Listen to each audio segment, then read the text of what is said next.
Well, Chris, this is the greatest episode I've ever had because I didn't even know we had started already. So thank you so much for being here. I will answer your question, but I would love to introduce you, though, just so I can make sure that I let everybody know. Welcome back to the Lost and Found podcast. This is your host, Amanda. I am so excited to be here. It's our first time in studio at Lagos Creative here in Nashville, Tennessee. I kind of feel like I'm living out a surreal dream right now, but this is so exciting, and I can't wait to introduce you. So, Chris, please give him a moment while I let everybody know who you are. So we have invited Chris Weinberg here into the studio. He is the founder and CEO of Well Coach Consulting. He specializes in performance and business coaching for creative and forward-thinking companies.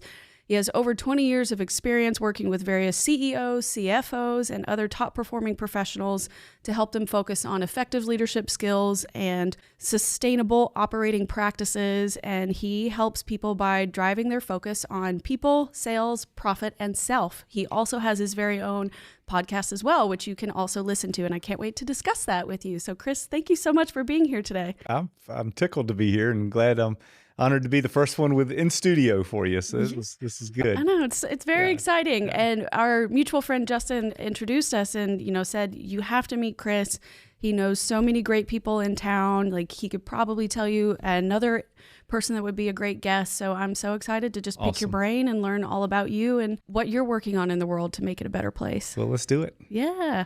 Well, you had originally asked me, how did I get started in podcasting? And so I talk about this on my show every now and then.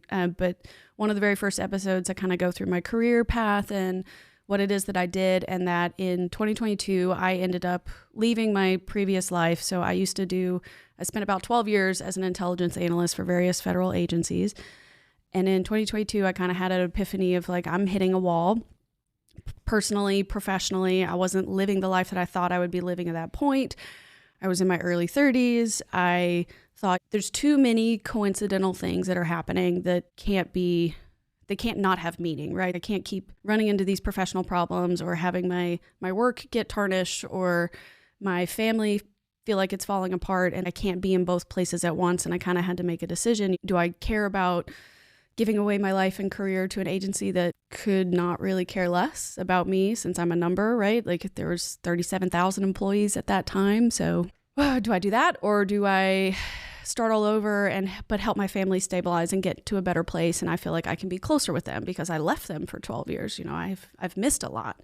How do I get that time back? And the truth is, you never will. So I had to make that decision. And when I decided to move back to Nashville, I realized, okay, I've got a new job and my family life is much better, but I still don't feel fulfilled. Why is that? And so I thought a lot of it had to do with the grief of giving up my old identity, giving up who I used to think that I was as an analyst, and valuing so much of that as my core. And it's kind of like, okay, I had to have the realization that I'm worth more than just a job, right? And that reinvention is actually an important part of learning how to grow and how to be a better person or a better business owner or a better entrepreneur, better artist, anything like that. And so I thought, okay, who am I going to learn from? And every time I tried to find someone in the self-development space, they were already professionals or they had already been doing it for 10 plus years. So they weren't technically struggling anymore. Like, they were already established. And so most of whatever content they were sharing wasn't as vulnerable as I thought it could be. I wasn't relating to it. Like, it was helpful tips, like, do these 5 steps, build this morning routine, build this nighttime routine, whatever. But it wasn't like, this was the worst day of my life and this is how I figured out how to fix it. Because I kept feeling like I was living in that cycle. And I was like, all right, well, if I can't find the community I want to be a part of, I need to create it. And so I did. And so I just turned on my microphone and my computer laptop one day. It was kind of like, all right, we're going to say whatever comes to mind and kind of explain who you are and what you're trying to do and see what happens. And if people want to follow along, they can, and hopefully it'll be helpful. And so I actually started the show as What Now, a podcast for the Lost and Found. And then Justin advised me it might be a little bit too long of a title. Let's get to the core of what it is that you're trying to do. And so we dropped it to just the Lost and Found podcast. And then the mission is essentially like, I want to spend the rest of my life trying to bridge the gap between the two, between the lost and the found, so that people who feel like this, the way I do right now in my life, they can meet people like you, the found, that I'm bringing on the show to help them figure out, okay, what experiences are they sharing from their life that I can take and resonate with me, so that way I can either avoid those mistakes or feel encouraged by their mistakes because we did the exact same thing. And now I know, oh, okay, he messed up and survived and made himself better. I can do exactly what Chris just did and go, okay, I'll be okay. My business failed. I'm not coming up with the right idea. I'm hiring the wrong people, or I'm, not figuring out how to get my employees to work together to be successful. What am I doing wrong? How do I fix this? Because I don't want to keep failing. And so that's kind of why I wanted to bring you on, is because you specialize in helping people analyze what it is that's going on in their business. It doesn't matter what they're selling, but the root of how to live that kind of life as a successful entrepreneur can be repeatable, but you have to actually care about what those pillars are. Right. And so that's kind of why I wanted to talk to you. Great. So that's the long version. Well, that's a good version. Yeah. That's so cool. You're putting yourself, you're forcing yourself into proximity approach of others. And that's wise. Well, and I've been honest on the show too, that like, this is selfish. Like, yes, it is a virtual digital diary that I'm letting people listen to or read every week, but I want to get better, and I want to figure out how to live in a world where I feel more confident and brave and okay with the fact that I'm not where I want to be, and that you can still move forward. Right? Moving forward is still a direction. Moving forward is still progress, even if it's really just small increments at a time. That's what matters. So I wanted to share those experiences with anybody that might be feeling that kind of way as well. Awesome.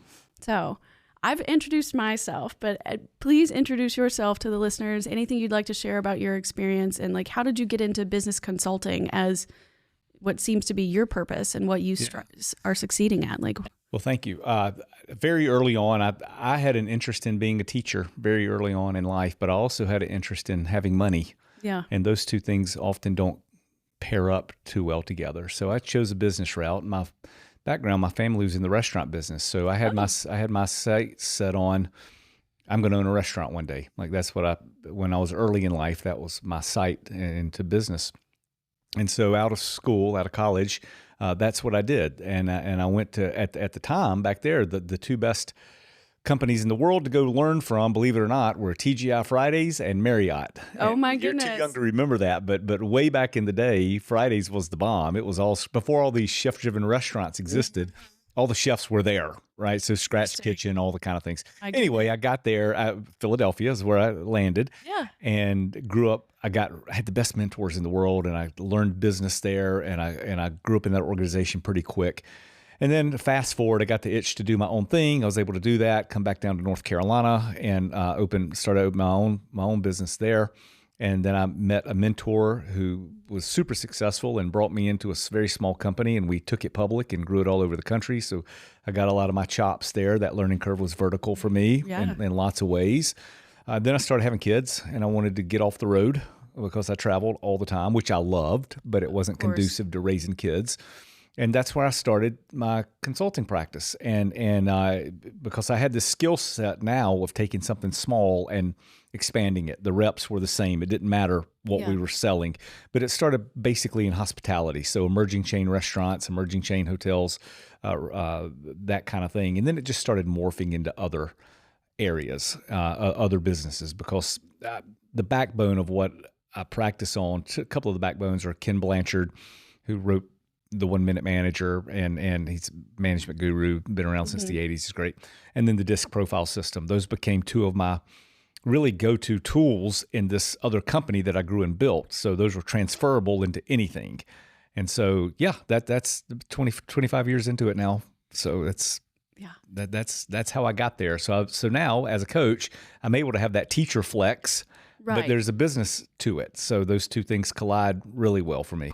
No, I love that, because I like that, and that gives me hope, because you didn't actually give up being a teacher. It's just how you decide the medium with which you teach people changed. Right. You're just not in a traditional classroom. So for me, like, having to leave intelligence and strategy and analytics, like, I can now, instead of analyzing a crime that might be happening, now I can actually focus on like human behavior and how data that I could collect through the podcast theoretically could help other people achieve what they need to You achieve. have an amazing transferable skill set. You just got to figure out how to use it. Figure out how to apply it. But I'm you have a great transferable skill set. So your future is going to be fine. No, it will. And I think the most important part, it sounds like you found a way to still have fun throughout your career transitions or like working at different places. Yeah. You immersed yourself enough to where you could learn what you needed to learn, but you were having a good time at the same time. Yeah. Like despite the flexibility there. Yeah. The fun comes and goes, right? When you're an entrepreneur, the highs are higher and the lows are lower. So you're always, I don't know if chasing is the right word, but always seeking, fun should be a byproduct of what you're doing at some point. Yeah. Right. Or at least fulfilled or happy or that kind of stuff. So. Yeah. Well, let's talk about a little about those, the 4 silos that you have, and you bring this up on your podcast as well. And there's a wealth of information on your blog and on your website, but you talk about the 4 that we discussed: the people, sales, profit, and self. Yes. So what purpose does each of those serve, and why should a CEO or a business owner that works with you, why should they care about those 4 pillars? Okay. So for me, what I have found is those are, if we're paying intentional attention to those 4, you got a pretty good shot of succeeding at whatever you're doing. And what I have seen in my years of doing this, all of us are pretty gifted in 1 or 2 of them, never 4. So there's a skill development somewhere that goes on. Sure. An example could be some folks might be naturally great with people, right? So they can talk to anyone, convince people of things, share a vision, that kind of thing. But they may not know a thing about a profit and loss statement, right? So they have an Achilles heel. Or a young entrepreneur may be so focused on her business that she's rocking and rolling with it and paying a lot of attention to that business, but the home life starts falling apart, the self, right? And so we're constantly trying to work on how do we create, I don't think balance is the right word. I really don't believe in work-life balance. I think that's a made-up thing. I'm also Gen X, so that's what's informing that. It's informing that, But I do believe in harmony between those, okay? It's getting them as close to working together as humanly possible. Mm-hmm. So to use the strategy of whack-a-mole's a little bit off, but they're never in balance. But we're always trying to give intentional attention to what's not in balance. How do we make what's naturally good better? Say you're great with people, great, let's make sure you're in front of people. But how do we shore up the things that might be blind spots, either through skill development or building a team around? Usually skill development, when it's a young entrepreneur, you don't have money to go build a team. So you got to become a jack of all trades. Yes, I feel that way right now a lot, where I'm recording and editing and interviewing and researching and preparing I'm running all that. But I also feel like sometimes in order to become eventually successful and know how to hire out, I don't feel like it's fair for me to have not done at least all the roles. So that way I can understand what it takes in order to create the final product. And like, I feel like I'd be more respectful of what my team would eventually do and provide for me, because I've done it in the beginning and I know how hard it is to try and do all these different things. But it's showing me very quickly where I know either I have no desire to do one of those things, and it's kind of like, cool, can't wait to hire that out as soon as possible. Yeah. Or one of the things where I'm like, wow, I wish I was better at that, but I know I'm not. And like, it will be great to hire the person that I know can take that. And my dad used to always tell me, you hire people that are better than you. Absolutely. Every time. And you want to make sure that you surround yourself with people you learn from. So I love that you're bringing that up, that it's okay to distribute the work, but being knowledgeable of your weaknesses is still crucial. You want to distribute as fast as you can, and that you kind of want to wear that as a badge of honor, right? Nobody's great at everything. Yeah. And sometimes folks think they're supposed to be great at everything, and you can't. It's impossible. There's too much pressure on yourself. No. Everybody's got natural gifts. The key is to really get a handle on what those natural gifts are, and then how do we then get you in your highest productivity zone. Part of that is having folks around you to pick up the pieces that you're just not that good at or don't want to be doing. And that's okay. Sure. Yeah. What was maybe of those 4, what was one of the things you realized maybe you were not as good at? I hate selling. I'm not no sales. I mean, I can do it, right? Everybody's got to do it. If you got a company, you got to sell. But if I had to pick one of the 4 that is not the most fun for me, that one's probably it. I love people. I love the convergence of numbers and people, because I love human behavior. I love the complexity of human behavior. Right. And numbers can change behavior. So I love that. And then as I have aged, I have learned the importance of keeping a balance at home and outside of work. And when I was a young entrepreneur, I had no balance. All I wanted to do was work because I loved it. Right. Yeah. It's natural. It's a natural switch. Or you're also told, or there's that trope that startups or early on entrepreneurs, that's all you do because that is your baby. That is your child. You're you're dedicating all your life, your blood, sweat, and tears and respect goes into that project because you want it to succeed. But a lot of that comes with tunnel vision sometimes. And it can come at the expense of everything else falling apart. Yeah. And that is, oh man, that's such a tricky thing, because as an entrepreneur, whether you're young or old or starting your business, you do have to give it attention. You've got to give it a lot of attention, but it should not be at the expense of letting other support systems in your life, whether that's a boyfriend, girlfriend, spouse, family, whatever, go into hell in a handbasket. It can't, and that happens a lot. Yeah.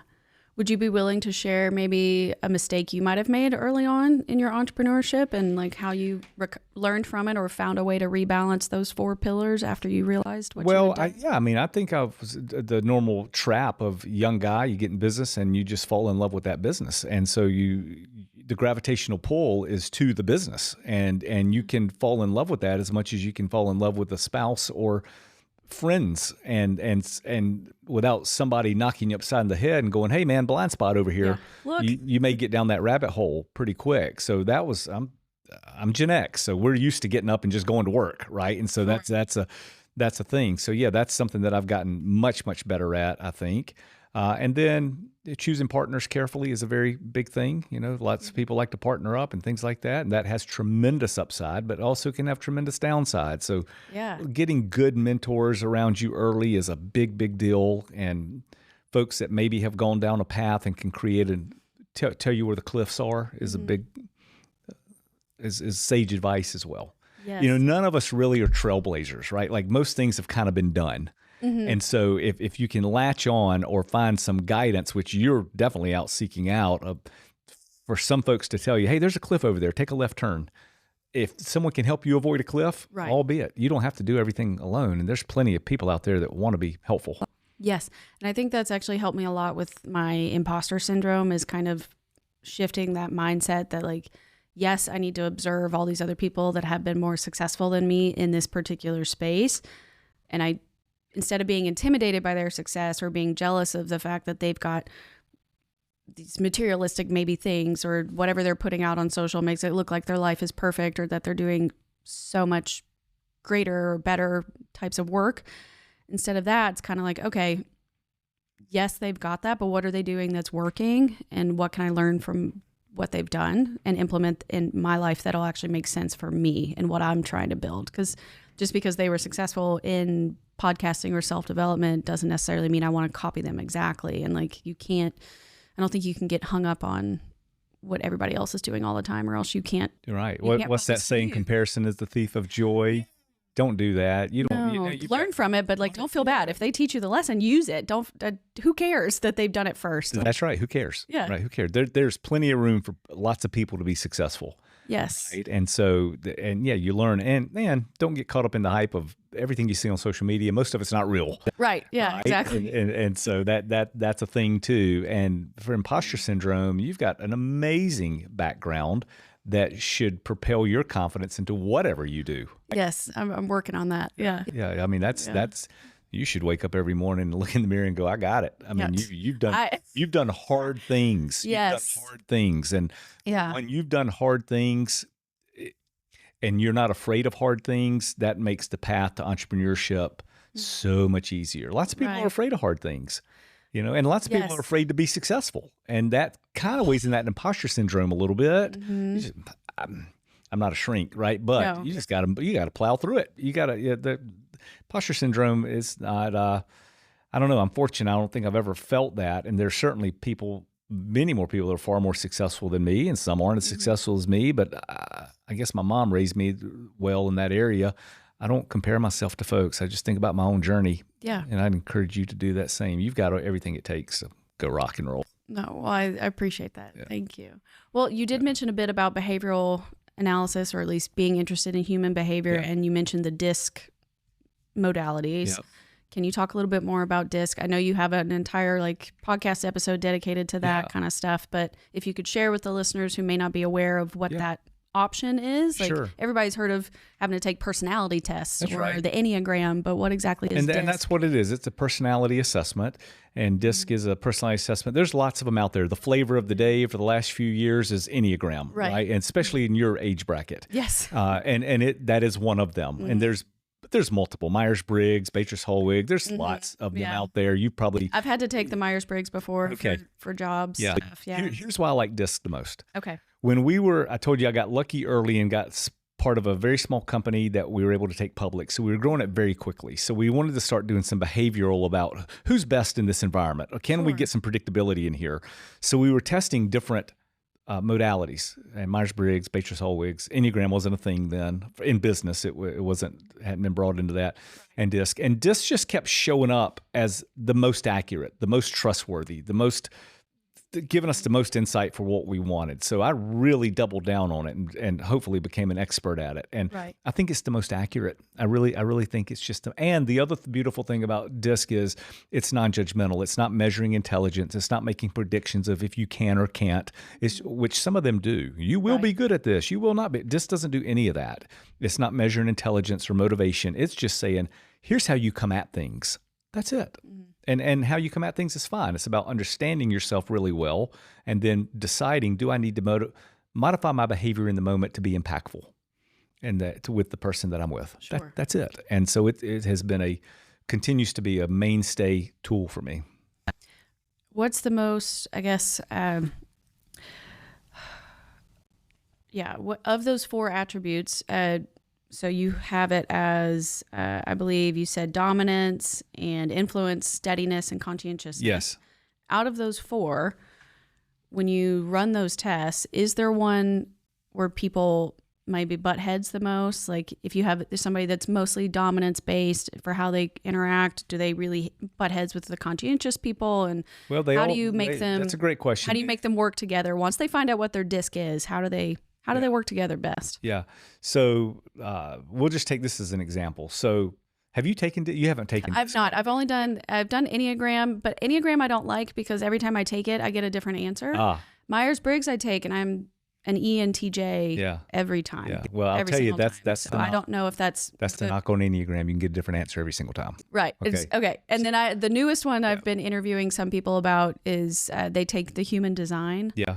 Okay. And I'll send you a DISC link so you can take that too. Yeah. It'd be interesting to see. Yeah. Yeah. But an example of that might be, let's say the folks that are high I's, so influential. And what that basically means in DISC is highly charismatic, sees the world in all possibilities. Everything's possible. Big, exaggerated personalities.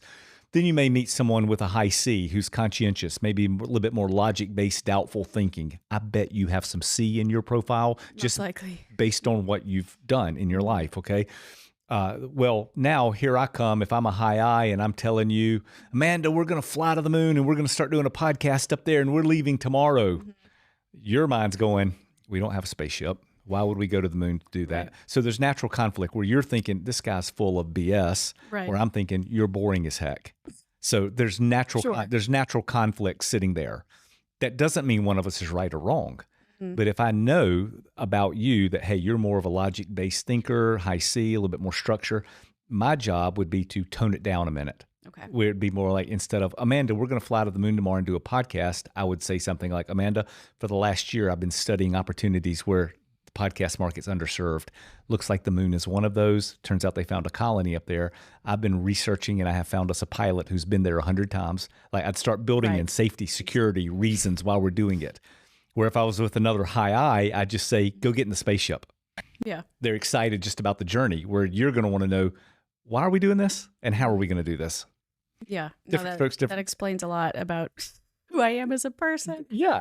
As a little kid, I would do that to my mom. But why? Or where are we going? What's the schedule? And that's the power of DISC. Like I've been doing it so long that probably within 5 minutes, I could draw your graph without you probably taking it. Yeah. Right? Like she's talked for this much. She knows she's going to do this. And so therefore, if I so choose, I can try to get on your level really fast by modifying my own behavior to speak in your language. That's the power of that tool. So it doesn't mean people can or can't work together, but people are different. And by the way, we want the family tree to fork. So oftentimes in young companies, especially, the entrepreneur will hire in likeness of herself.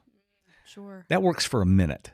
But if we really started building something, you don't need a whole bunch of you. You need some folks to think differently. Right. That's the beauty of DISC. You can use that as part of the hiring process to start blending out the way people are coming at things.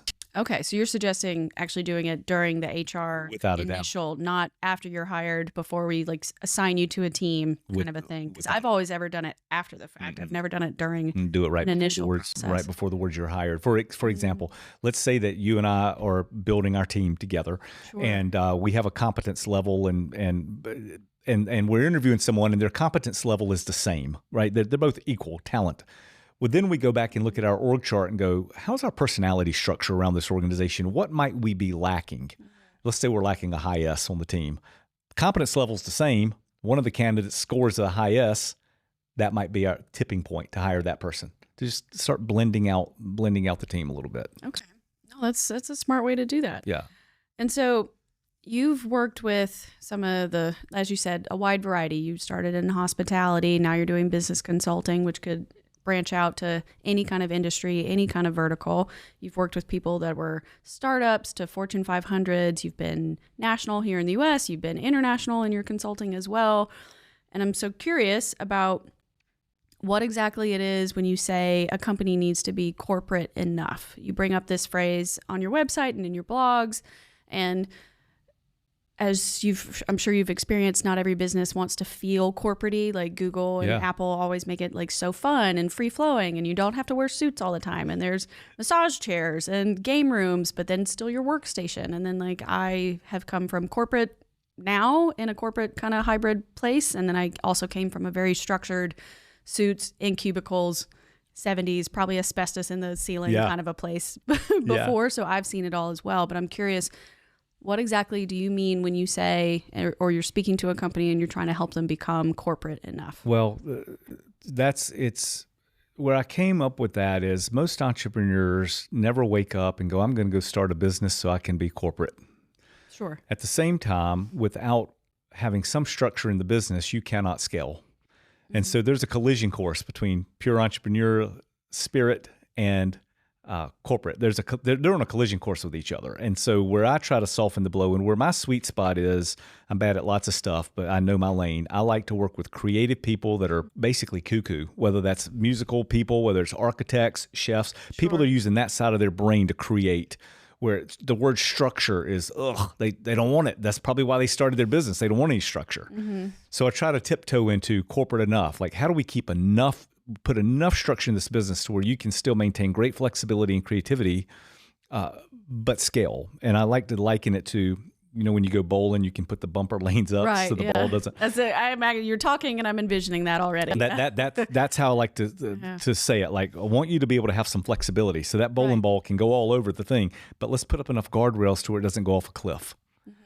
That's in a nutshell what I mean by that, right? Yeah. And is it okay for businesses to flex that corporate level, or does it always, if you become more corporate, you should stay more corporate versus like dropping the structure back down ever, or should there be flexibility with it? Well, I think all of it's situational, and maybe you're more corporate on some things than others. Sure. Okay. Right. And that could be situational. Yeah. All right. You give out a lot of advice, and you're a consultant for lots of different creatives or the crazies, people. And I'm super curious, what's the best advice you've ever actually received? It was good. One of my early mentors who put me into a business, who actually put me into this small business that went public. I already had a business and I loved it, and I was very emotionally attached to it. Mm-hmm. And he sat me down and said, this is not the last thing you're going to do in your life. Don't get so emotionally wrapped up in your business, because you're going to do lots of businesses. And man, that hit me like a ton of bricks, because I was in my 20s and thought I was a big shot. I mean, I was rocking and rolling in my business, and he saw a bigger future because he'd been down that route. And so don't let your business be your identity. Yeah. And don't be so emotionally attached to it that you can't see the next thing that may be a better thing. Right. Love it. Love the business. Appreciate it, all that. But don't be so attached to it. It's not family. Business is not your family. Right. And so you have to have the ability to see it objectively and love it, of course, but have the ability to stop it when it needs to be stopped or move to the next thing. Yeah. I want to pick at one of the things that you had just said now, that your business is not your family. So sometimes I've been offered jobs or been hired by other places that they want to talk about, insert company name is a family. Run. Like they want to treat you like a family. Okay. Run. That's what I thought. I was like, Run. I don't think that's how this works, because they can. Business is not your family. You imagine the pressure. Imagine the pressure. Hey, welcome to our new company. You're now in the family. Right. You don't know Cousin It. You don't know Uncle Fester. Right. And just think of the pressure of that. Like, business is not your family. And not that family's great, but there's a place for family and there's a place for business. Right. And when it's tough to be in a family business if you are not in the family. Yes. Okay. Already actually in the family. Very difficult. Very difficult to be in a family business if you're not in the family. That doesn't mean that you can't have love, respect, care for each other, great culture. It doesn't mean any of that, but it's not family. That's a lot of pressure. You can't fire Aunt Sally. Right. Right. Aunt Sally's with you forever. Right? You can choose how you interact, but to put the pressure on inside a business saying now we're family, you want to think of a business as a sports team, particularly NFL. Okay. They are the most efficient business model out there because they reward greatness. If you're kicking butt as a player, you're going to be rewarded for that, and you're probably going to be the coach's favorite. But you're the coach's favorite because you're performing. If you're not performing well, you get coached up to eventually to where you either get better or you get replaced. Sure. That is how performance at businesses should go. We love you. We care about you. We're going to develop you, but you're going to be held accountable for results over your personality. Mm-hmm. Yeah. That actually sounds a lot like I was listening to another podcast where they were discussing the Netflix theory. Okay. About how Netflix how that CEO at the time was deciding whether or not to hire a person out of between two people, or how to decide whether or not to promote or fire a performer, and based on that. And I know one of the questions was, if knowing what you know now about this employee, would you go back to when you were originally hire them, and would you hire them again? And if the answer is yes, then you find a way to help them fix whatever mistake they're making and get them to grow and move forward with their team. And if the answer is no, then it's like time to go. Yeah. And that it isn't, Netflix should not be treated like a family. They had the very similar thought process.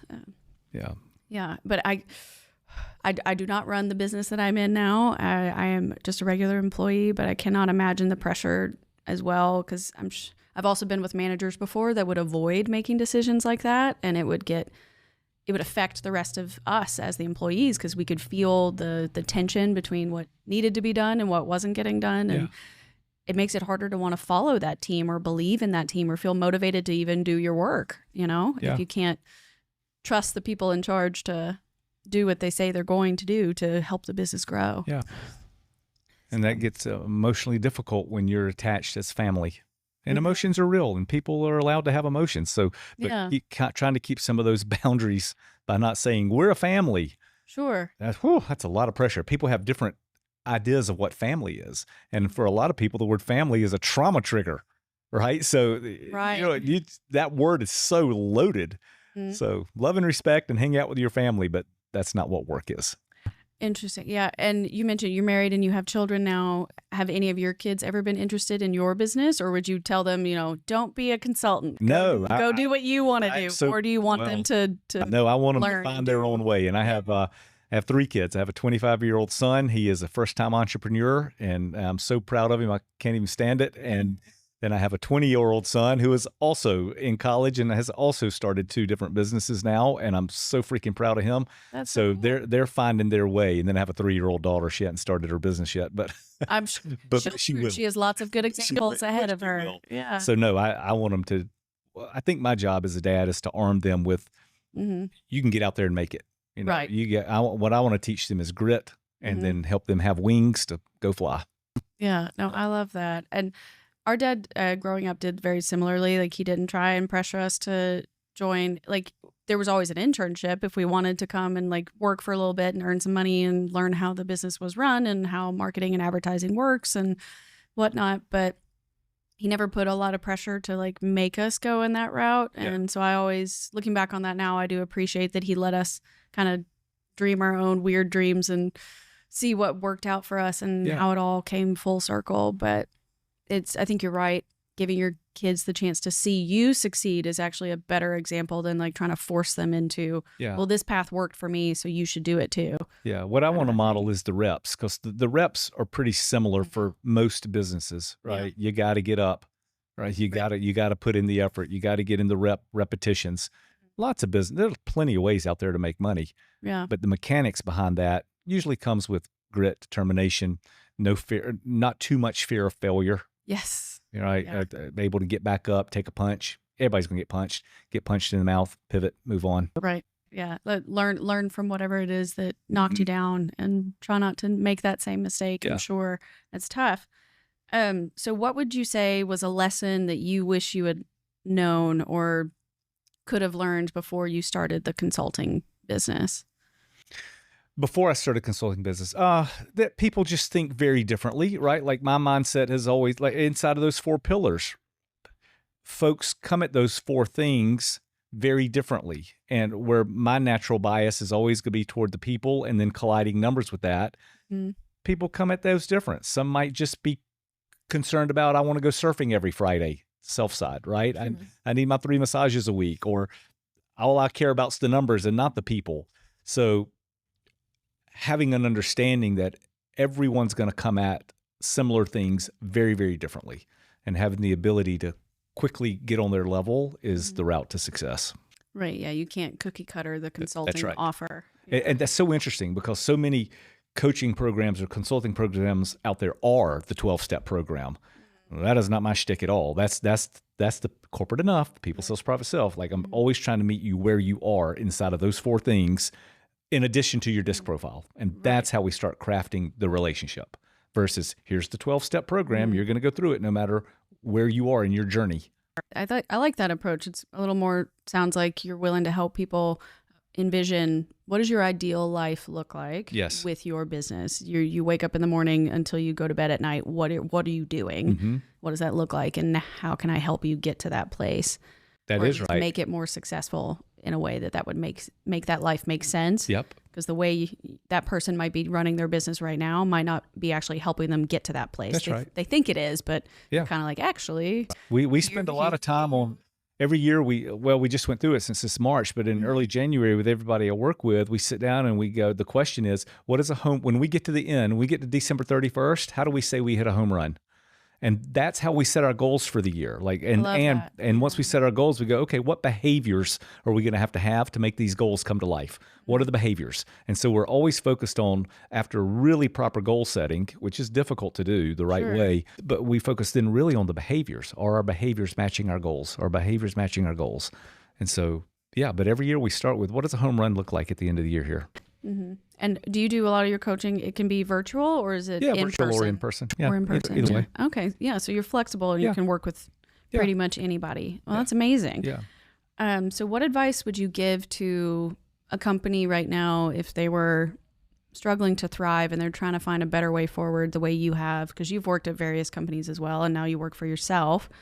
If somebody were to come to you and try and hire you and they were struggling in particular, maybe they're like me, where they might have a lot of federal clients, and in the environment that's going on right now, it can be very scary and unpredictable, and they're worried about maybe not being able to perform the way they want to perform. What's kind of the advice you would give somebody that might be in that situation? Everybody has transferable skill sets, right? And so even your time at the FBI, I'm sure you developed amazing set of skills that can be used in other areas. And so really and people get paralyzed by that, right? So a lot of people are really good at reinvention, but a lot of people aren't good at reinvention. Sure. And reinvention's a thing, right? Reinvention's a thing, to the point back where you're going to get punched in the mouth at some point. Whatever you're doing now may not work in a year. How do I take my transferable skill set or my skill sets and transfer those into the next thing? Yeah. And I would bet that in the government area, there's probably going to spin out a ton of consultants into regular business, but where you've gotten this great, I don't know if black and white's the right way to say it, but you've gotten this really good structure inside of that government practice. You can there are plenty of companies who need that. There are plenty of companies in the private sector who need that kind of behavior treatment, but without the skill set development, they never have access to it, right? It's the same with the entrepreneur who he or she, through their grit and determination, they get lift off, they get to a certain place just through their sheer determination. But then they can't scale because never been taught the skill set. It's a skill set. Sure. And everybody's got a gift. So really understanding what is my gift, how do I package that, and then how do I go tell people about it? How do I create a magnet? That's the trick. Yeah, I love that. That's great advice. If you were, let's do the opposite spectrum. So that was for someone that already has their business and they're worried about failing. I'm in, like your sons, I'm in my early 20s. I have this great idea. I want to start my own business. What would maybe be 3 to 5 like core things? Hey, make sure you do this. Yeah. If you can get yourself around some peers, that's really smart, whether that's in any kind of mastermind groups or somebody to go through if you can afford a coach, get a coach, right? Sure. But try to get one that's kind of walked in your shoes a little bit or walk the path that you're trying to walk, some kind of similar deal. Or mentors, right? Because you want to have folks that can help you clear the runway of things that you need to know, but maybe you don't need to go through the grind of learning it yourself. Somebody can just tell you, there's a cliff over there. That would be one. The second is embrace the fear, embrace it, and let the fear move you instead of paralyzing you. Right? Yeah. That's easier said than done, specifically based on disc profiles, right? Different disc profiles don't even see fear. Some are paralyzed by fear. All of it's coachable, but understanding that nervous people generally perform better. So you want to be nervous. Okay. Right? You want to be nervous. Think about actors or singers on stage. They all get nervous before they walk out there, and then they go kill it. Right? That's just, as long as it's not a paralyzing fear. Creating your own momentum is a big thing, especially when you're just starting out. You've got to keep your funnel wide about what you're trying to go sell to, or as you get traction, you can start narrowing that focus, but don't get too focused too soon, because you don't know who's going to write you a check. In the beginning, you want to work for just about anybody who'll pay you, right? As you start building reps and find your core expertise, then you can start narrowing your focus. I like to work with creative entrepreneurs. 25 years ago, I would tell you, I want to work with any entrepreneur. Yeah, not at all. Yeah. Right. I know I don't know how to work in an assembly line. I know I can't teach anybody how to make anything. So I have found my lane over time, right? And then just try bunches of stuff and know that you're going to test fast, fail fast, and adjust fast. That's a good one. I like that. Test fast, fail fast, adjust fast. Yeah. Do you have an example where you tried to test something and it didn't work? I've had all kind of businesses not fail. I'm in the restaurant business. Most of them don't work. I know you opened with, I was in the restaurant business, and I'm like, don't 75% of these fail? Yes. You talk about a passion business. That's a passion business, right? Yeah, my brother's a chef, and it's like, that's his dream, is to eventually, he and his wife she's a wedding planner. Okay. And her dream with him, they want to buy their own property and set it up so that way he could be the chef on property, and he'll set the meal plan for the wedding or the ceremonies or whatever event they're hosting, and she would be your executive planner and get your vendors and stuff like that. Well, that's two skill sets into the same building. That's super smart. Similar. Yeah. Well, they're same vertical industry, but two different parts of that, and then they get to live on their own property. She can have the garden. They can grow their own food for part of the menu. They want a holistic, like, one-stop shop kind of situation. And I know he's got big dreams, but sometimes it is really scary to go out on your own, and especially in that particular. It's super daunting. Realm. I mean, you look at these big companies like Olive Garden, or the Big Fridays, whomever. They've been around forever, not because they are great chefs. It's because they have great business practices. They scaled. Where the other side of that, chefs are highly creative people, and that's why most chef-driven restaurants don't make it. It's not because the food wasn't great. Because they don't know how to buy lettuce the right way. I'm being a little facetious, right? Conversely, we're the Red Lobsters of the world. They know how to buy lettuce the right way. Food may not be the best in the world. No harm to Red Lobster. I've eaten there many times. But that's the people, sales, profit, self, building skills in each area. So, but as it goes to restaurant business, man, that's basically a passion business, except for the very few. You're going to hit it or not, and so many things are dependent on things you can't control. No, yeah, especially in the last few years, when COVID hit and people couldn't go to restaurants for a while. Or to your brother's case, let's say they go open that restaurant. No matter how great he makes his specialty or whatever, that 19-year-old serving it to the guest can ruin the business just because she's in a bad mood. He works with that right now as the executive chef for the bed and breakfast that he works at. He has to make those decisions all the time. The rotating in and out of front of the house is really difficult. And he's the back of the house manager, and he has to explain to the owner the conditions aren't working well. And this is why I had an issue in the kitchen, was because this happened. And so he's learning all these, not only his own skills and learning how to be a leader in his 20s and whatnot now. So like he's thrown into a whole new world, and having to take that on has been really impressive, just to watch him grow and like explain things to us. It's kind of like, yeah, that's what real life is. That's how that works. Like you're learning valuable skills. It's uncomfortable, and I know you don't like it, but like if you see a problem, don't let them slide it under the rug. Like that's run right toward the conflict. Yeah, it's your name, it's your brand, it's your food, and if it gets misrepresented that way, it'll ruin everything else. So that's right. I think he takes it very, very seriously, but that also probably feeds into a little bit to the fear of like, how do I start my own way to do this? Yeah. Well, being nervous is okay. And one thing the restaurant business does, it teaches you so much about how to deal with people.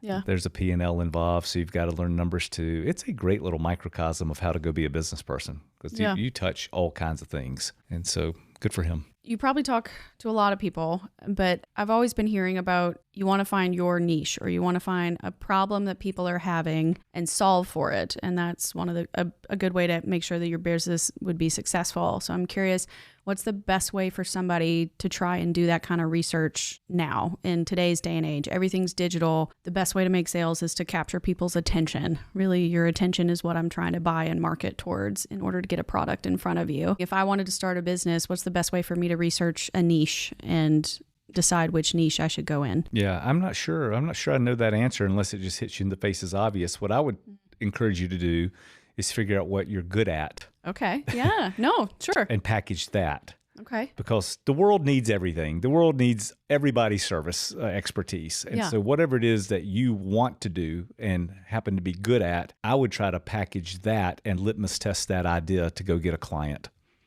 Versus trying to hunt around, where's there a need out here? Where's there a need? Because you may find needs that you don't have any interest in or don't have any expertise in. Sure. I'd be packaging up all your expertise that you've learned over the course of time, and going to do something with that. That's what I would be doing if I were coaching you. Okay. You've got a super solid skill set that is keenly interesting, that is probably highly transferable to other businesses. Well, we can talk about that offline, or I'll find out what your 1 hour rate is, and I'll call you for a wellness coaching experience. Justin's been telling me that too. He's like, you have so much potential. You need to get a coach, but I can't.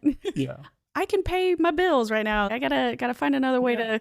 You guys are not wrong. I know if I want to grow and improve, I have to invest in myself. And so I guess finding I guess sometimes for me, I'm a little paralyzed by like, there's so many people out there trying to sell to me or trying to convince me like, I know how to help you become this person, or like, I get solicited now. The show's not even that big, but I get solicited by people like, oh, I can help you grow. I can help you do all these other things. It's just going to cost you $6,000. It'll cost you X amount. Take my 3-month course or whatever. It's kind of like, I don't know you. I don't even know how you found me. And it's a little intimidating sometimes to go, I know I need to do it, but I don't know if I've always like the people that approach are the right way to go. Well, sometimes, you'll go through that forever, right? You don't know when you're meeting new people. How do I vet this opportunity? Sure. And that's the thing. It gets easier over time, because as you grow in your professional career, your law of attraction, you're going to attract people that you trust and all that kind of stuff. In the beginning, start small. If you can't hire a coach right out of the gate, okay, go find a mastermind group that doesn't cost as much, right? Just get in the proximity approach of stuff, and that's a good way to do it too. And I saw you are offering masterminds, correct? Yeah. You tell us a little bit about your mastermind. Yeah, so we're doing 3 this year, and we're in the middle of 1 right now, and it's on situational leadership. It's a leadership skill development program from Ken Blanchard, cool. which I'm a Ken Blanchard channel partner still and certified in all his stuff. The next one is going to be on disc profile and human behavior. And I think that one starts in May. And then I think we have one starting in September, which is people's corporate enough, people self, profit self. So for young entrepreneurs to come start developing skill set in all 4 of those silos, and how do they interact with each other, and what are takeaway tips that I can go and start implementing right now. So yeah, I love that. Yeah. So anybody listening, if you want to deep dive into what Chris has been talking about with us today, go sign up for his mastermind. Yeah, they're a lot of fun. Those are fun, and we cap them at 8 people, and it's a really good cohort. And excellent. I get a lot out of it. I get a lot. We do them in person. You can do it virtual if you want, but I far prefer it in person. But you can do virtual if you choose to, and we do it right downtown here at the Nashville City Club, which is just a few blocks from here. Excellent. So if there's an entrepreneur in Nashville and they're interested in trying to build their network, are there specific groups that you would recommend here in town, or are there? Yeah, well, proximity approach matters. So, I'll plug the Nashville City Club. Nashville City Club's been around since 1957. It's where all the movers and shakers come through those doors at some point, and it gives you access to people like that you may not get access to easily if you're a young person, right? Yeah. Like let's just say you're a young corporate developer, real estate, whatever, and you said to the City Club, hey, I need to meet someone who's been doing this for a long time. That degree of separation is 0. So that's one. If you have a good business lift and you're up and running already, there are different organizations here. There's an Entrepreneurial organization. There's several organizations where young entrepreneurs can go get involved. And those are very helpful, especially in the first stages of your cycle. You want to be around, if you're going to be an entrepreneur, you want to be around other entrepreneurs because the highs are going to be higher, the lows are going to be lower, and it's easier to walk that path with someone who's also doing it versus a relative or a friend who may have all the best intention in the world, but they can't relate to what you're talking about. I dealt with that a lot in the previous 10 years because nobody in my family was law enforcement at all in any kind of sense. Yeah, right. Everybody else was lawyers or bankers or teachers or things like that. My mom was an engineer, but and then my brother and I are the odd ones out. We went in completely different paths. Yeah. Well, sometimes family and friends that you get unintended bad advice by accident, right? Because they're bringing their experience into helping you inform your journey as an entrepreneur. Well, if they don't know anything about being an entrepreneur, all their junk, all their nerves about it are going to come out by accident. Right. So go get around other people that are in the struggle. And so I have a few other questions that I always ask all my guests, just to kind of go over the lost and found kind of topics.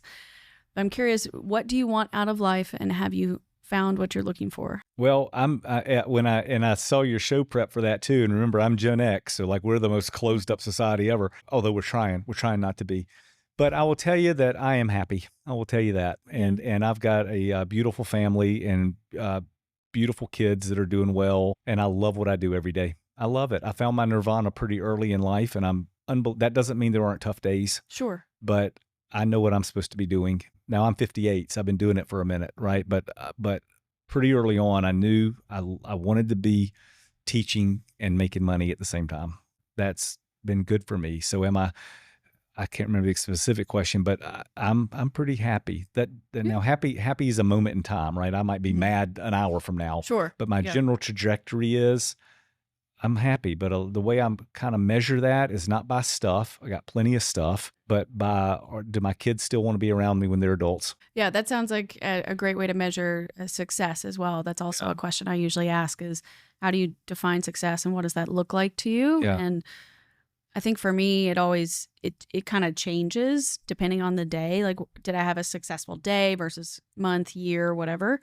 And I think success right now for me is still, do I feel confident that like what I did today got me a step closer to the future version of myself that I want to become? And if the answer is yes, then it's like, all right, good. Then I did what I needed to do today. Yeah. Or whichever. Versus I'm slowly realizing like through this process that success is not being rich. There's other versions of wealth. Rich has more than one definition. Yes. Rich has more than one definition. And it's not always about finance. It's not always about, am I better than my neighbor, or the keeping up with the Joneses kind of concept. It's people, selves, profit, self. It's the balance. It's the harmony. The harmony of that, right? Yeah. And what those mean to you. I could very easily go triple my income, but it would mean for me more airplanes, less time with my wife, less time with my kids, less time with my friends. You don't want that anymore, yeah. And I've also been learning that it's okay that priorities shift. They're going to shift. They're going to, and they're going to have to. That's right. In each different growth phase. I keep hitting this. I've never been in a studio. Yeah, they'll find that out real quick. You're doing great. Thank you. Success. Yeah, the definition of success changes, and it's very personal. And you're going to go through so many seasons in life. Yeah. And not all the seasons are going to feel successful. No, absolutely not. They're not. But you're going to learn something. Try to learn. What did I learn from this? Failure is not fatal. Don't be afraid to fail. You get back up. You're so young. You've got a long runway. Like, you go try everything when you're young. You try everything, and eventually that's that funnel, right? It will sharpen as you try things. You'll get the own ahas about that. That's where I'm supposed to be, or that's what I love doing. Yes. Yeah. Or that's what I'm good at doing. Some people try to do things they love but aren't any good at. Like, you hear a lot for, this is young, this is your generation. Where follow your passion. Follow your passion. That's horseshit. Like it's okay. Hopefully the passion and hopefully your passion and skill set collide. But if they don't, I am passionate about basketball. Right. I can't monetize it. I'm too short and I'm not good enough. Sure. I'm a really good coach. Right? And I have to be passionate about that too. But passion and what you do for a living don't have to be equal to each other. Right? You have some unique gifts. You probably weren't born going, I can't wait to go be an analyst at the Epic. Well, you did actually pretty early. Actually, you did pretty early. Well, but you have this skill set. You've got this massive skill set that other people don't have. You may be passionate about horseback riding. Okay. Yeah. Let the business afford you an opportunity to go ride the horse. To do the fun things. Yeah. Yeah. I would love to be able to do that, to combine the passion with the rest of my life. But yeah, I guess I'm still in a place right now where I'm trying to figure out, okay, if I gave up the skill set that I thought and the passion that I thought, because I was really good at that job and I was very proud of the work that I did. And I think if I had not left, I could have still been very successful. There were opportunities to move forward, not in the position or the cases that I wanted to work, but there were places that I could have pivoted, and potentially I could have been working internationally. I could have worked at the headquarters. I could have transferred into like a supervisory management type position and been bumped up a couple of pay grades or something like that. But I had to eventually kind of decide. What kind of helped me finally make the decision to leave was that, all right, do I want to take a risk on a guaranteed career that I could have, but I'll come out of that in my late 40s, early 50s and either be completely exhausted or have nothing left, right? Like, I won't have a marriage. I won't have kids. I won't be near my family. So there may not be much to come out of there too. Yeah. There's no reward at the end of that. Or do I take a risk now and spend the next 20 years creating something that could afford me the life that in my 50s I'm able to do what I want, when I need to, kind of a thing. Yeah.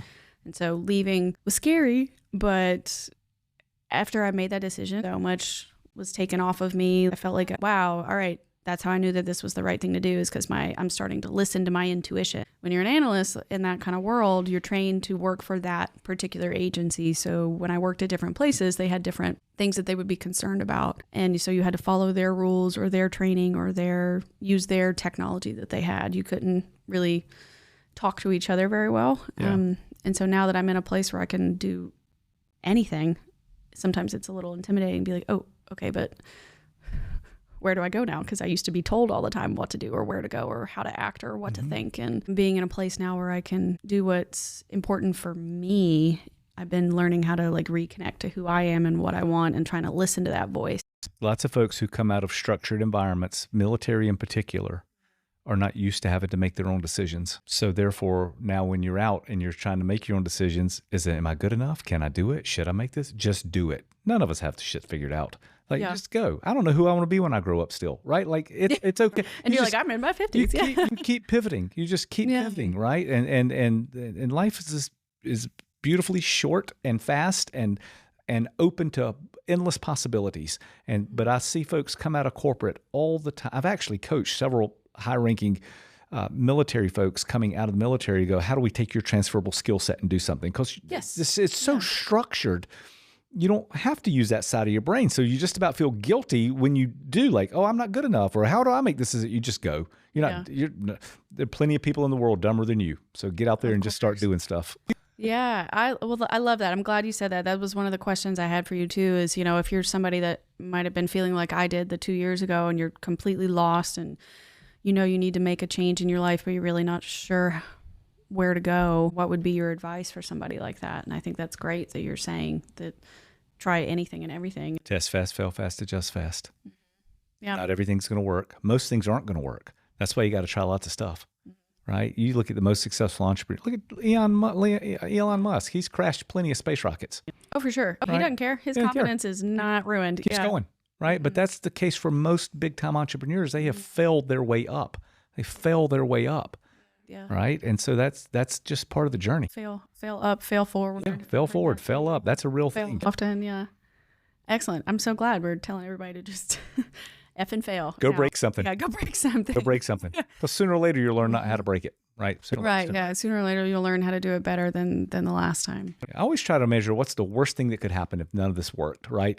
And so maybe frame yourself like that too. Like my escape hatch used to always be, if this doesn't work, I know I can go bartend anywhere. Yes. You can go, you can get out of this. You can go back to your old job. That's right. I think people always worry about, do I have the right safety net available or one at all? And it's kind of like you are your own safety net. That's right. Like you repurpose yourself however many times you need to get where you need to go. Bet on yourself. Yeah. I love that. Well, Chris, thank you so much for coming on the show today. Thanks, it's been Amanda. such an honor and a pleasure chatting with you. And I feel more confident now already, being like, all right, Let's go. I'm gonna go mess this up a bunch. Great. Good. So what can people do if they want to work with you or they want to hear more about your content and your classes, anything that they need to do in order to catch up or connect? I appreciate that. We're easy to find. The website is Well Coach Consulting, wellcoachconsulting.com. And then we're on all the channels, the YouTubes and Instagrams, and I think we're even on TikTok now. So we're all over the place. So, but excellent. We're pretty easy to find. And I wish you a ton of luck in your journey. You're gonna be just fine. I appreciate that very much. Thanks for having me. Yeah. Well, now that I know that you're open to creatives, I thought it was all corporate kind of clients, but yeah. I prefer creatives. I want to work with crazy people. Okay. Great. Yeah, I'll definitely be reaching back out to you. Yeah. Perfect. Yeah. But all right, everybody, that's the end of our episode. I will put all of Chris's information into the show notes, mine as well. You can always reach out to me at hello@podcastforthelost.com. All of my social media will also be included in the description. And remember, wanderers are always welcome.